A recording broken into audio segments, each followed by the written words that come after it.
I really wanted to do a recap for the last two videos, the part 1 and part 2. There's certain things I want to speak on.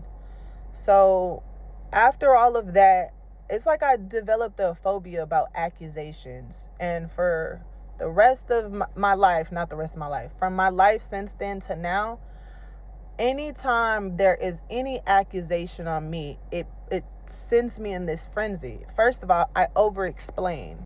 I get really defensive, right? I do everything. I will go make calls. I will go now. I record just because I have a phobia about somebody saying I said or did something that I did not do. Like, my biggest thing, if anything, please just say the things I do or did. I'm okay with that. If I'm wrong, I promise the things that I do that are not right, it's okay for me to say, hey, I'm wrong. Anything I do, I promise I will say I'm wrong.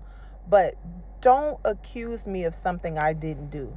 Second, if my father, if that weekend mattered to him, which it's very important that y'all understand, it mattered to me so much because of the things I was going through and the longing I had for a family, like that real family structure, and for my father. But that weekend meant nothing to him.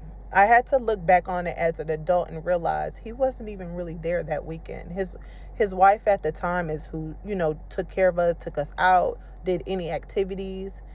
He was in and out. We probably seen him for a matter of minutes. There was it didn't matter. But furthermore, I wish he had gotten to know me. Because if he ever gotten to know me, he would have never entertained that statement. As a child, I was a very good child. I never talked back to adults.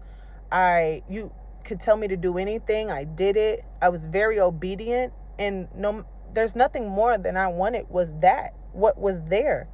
There's nothing that, anyway, I can go on about that. But another thing, I was not violent. I was never violent as a child.